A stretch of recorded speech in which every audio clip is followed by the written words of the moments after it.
What is going on, you guys? I'm your host, Stacey Cole Morgan, and you are listening to the Morgan Man Sports Podcast here on Spotify, Google Podcasts, GoodPod HQ, or wherever you find your preferred podcast. Ladies and gentlemen, today we are talking about the Major 4 Week 3 preview with all the spicy matches that are happening this weekend. A little bit of coverage from last weekend of all the exciting matches that happened for sure. CDL point standings and the Atlanta Falcons, Bijan Robinson, to be a focal point in this year's offense. So without any further delay, let's go to get straight into today's action. The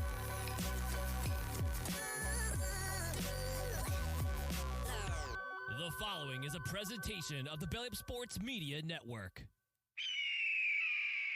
Welcome to the Morgan Man Sports Podcast. I'm your host, Stacey Cole Morgan. Here on the Morgan Man Sports Podcast, we talk Atlanta Falcons news, pre-game predictions, and all other news surrounding the Atlanta Falcons. Touchdown, Atlanta! Also on the podcast, we talk Call of Duty League, Esports, covering Roster Mania, major predictions, COD champs, player trades, and much more to get you ready for every single CDL weekend. Scuff goes through, and Scuff snaps, wins the one-on-one, and Optic with the reverse sweep.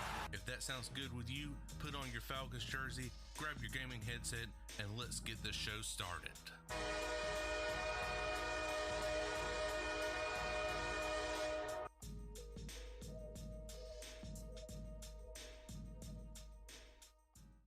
Alright guys, so we are jumping straight into things right here with the Call of Duty League. So starting off right now, ladies and gentlemen, the Call of Duty League point standing updates consists of the Atlanta FaZe still at number 1 with 455 CDL points.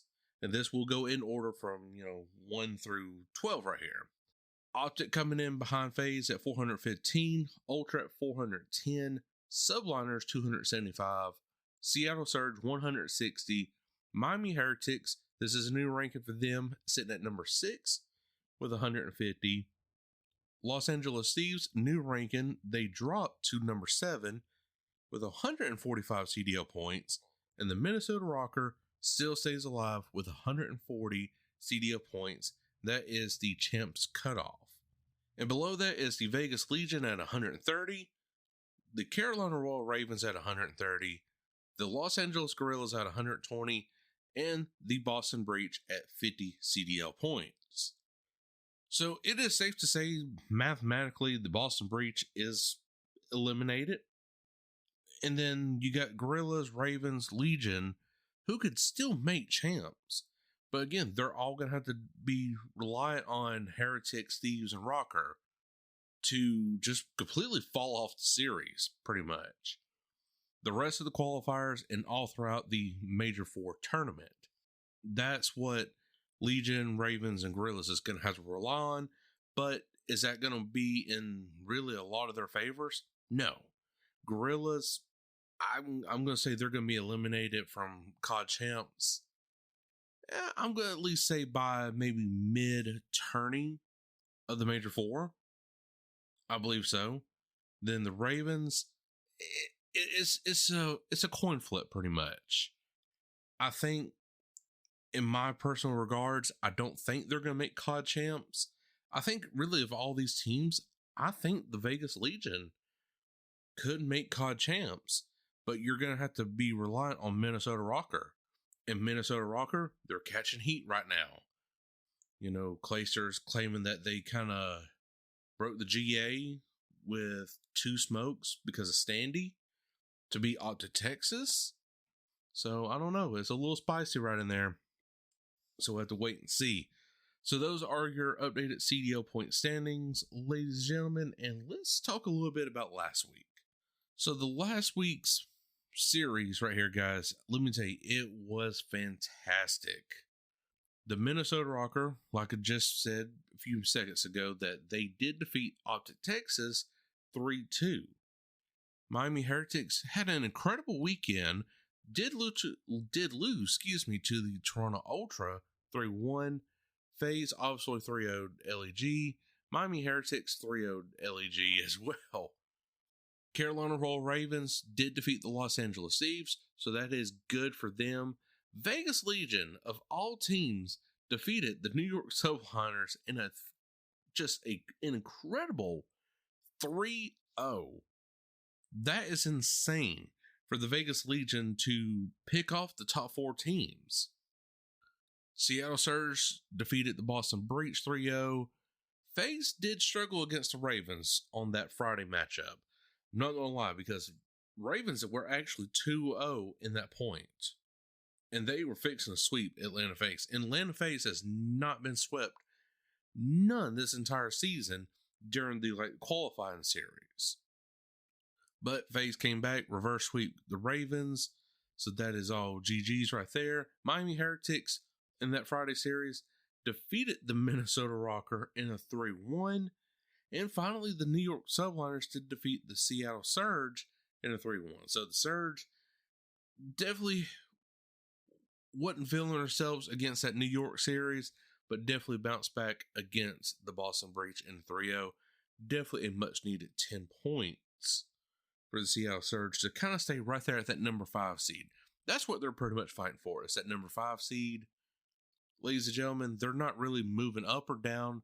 They're going to stay put right where they're at. So now going into this weekend right here for week number 3 of online qualifiers. So Friday we got 3 matches. The first one is New York against Minnesota. I like that series right there. I'm definitely going to take New York in a 3-1. Optic Texas over Carolina Royal Ravens.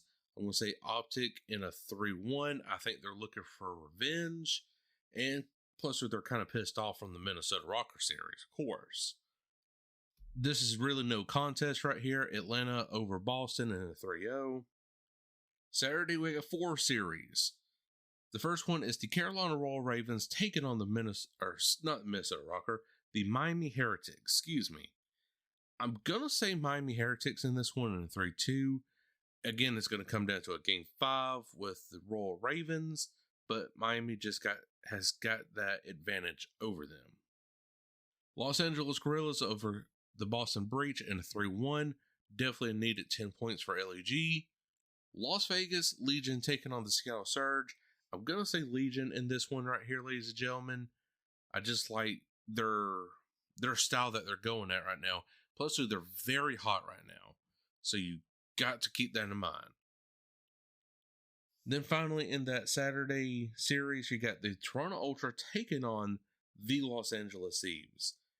Guys, I like Toronto in this one right here. I think LA Thieves is just completely fallen off now. They're still within a few series, I do believe, but not enough to just keep up with Toronto. Sunday, June 6th, we got 4 matches yet again, so this is definitely getting crunch time right here, ladies and gentlemen. Toronto over the Minnesota Rocker, 3-0. FaZe over LA Thieves, I'm going to say that's a 3-2. I think FaZe is still going to struggle a little bit. And then Optic Texas over New York Subliners, 3-1. And then the Las Vegas Legion over the Los Angeles Guerrillas. I'm going to say that one right there will be a 3-2 in favor of Vegas. So those are your major 4 week 3 online qualifier matches previewed right there, ladies and gentlemen. Again, these are some good matches right here happening this weekend, and I really love to see it. The bottom tier teams, they're rising up. They really are. And the Heretics, I like seeing where they're at right now. Because if they could keep this momentum going, they can at least stay at that number 6 position right there, while the Los Angeles Thieves and Minnesota Rocker fall off the map. Maybe not so much Thieves, but the Rocker, definitely. And then you got the Legion, who would definitely rise up in that number 8 overall spot. Alright guys, so we are moving on over to a quick segment of the Atlanta Falcons right here. And that is Fantasy Alert Bijan Robinson to get heavy usage in the Falcons offense, head coach Raheem Morris says. This is a BleacherReport.com article from Dork Sam of June 11th, 2024.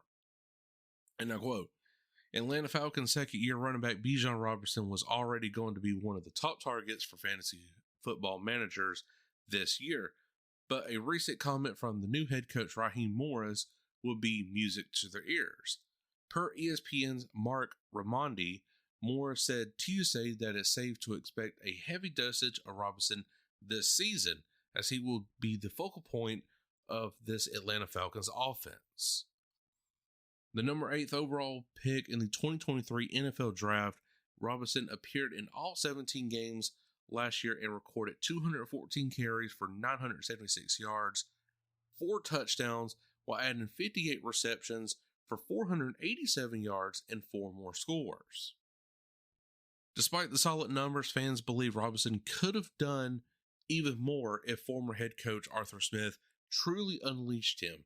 It sounds like he will get that chance with Morris calling the shots.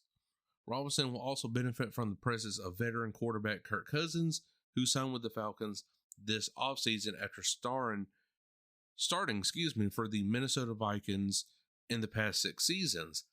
Atlanta's offense is expected to make a leap with the 4-time Pro Bowler under center this year. It is safe to say that Robinson should be targeted early in the first round of fantasy football drafts in 2024. Definitely, I agree with this right here. But Bijan Robinson definitely was a monster last year. Was held back with Arthur Smith at the helm, but hey, he's gone now.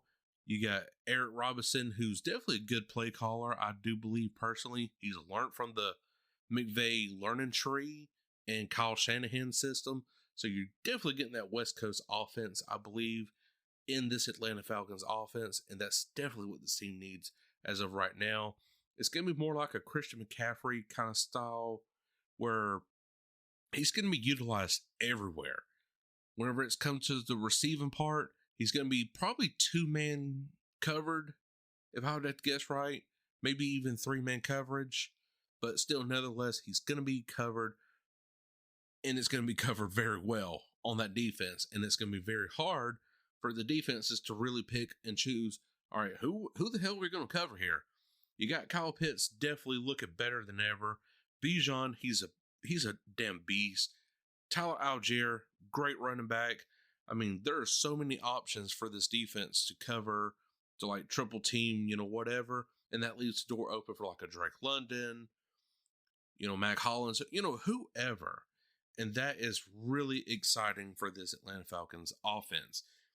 Definitely cannot wait for the preseason to start just to see what this offense will look like. But we won't really know until week 1 when the games start to matter. So guys, what do you think of Bijan Robinson? Definitely going to be getting a heavy usage in this offense. Do you agree with Raheem Morris that he definitely needs to get more reps and play time? Or do you think, all right, he was fine last year, let's kind of keep it like that? So that way he don't get hurt, injured, wherever the case may be. But guys, I sure if you did enjoy it. If you did, make sure to like button wherever you are listening from, iHeartRadio, Spotify, Google Podcasts, or wherever you find your preferred podcast. Make sure to leave me a 5-star rating on Spotify, Apple Podcasts, or wherever you find your preferred podcast. And I, Cole Morgan, will catch you all later. Peace. Thank you for listening to this Belly Up Sports Podcast Network product. Some said we go belly up, so we made it our name, and we're still here.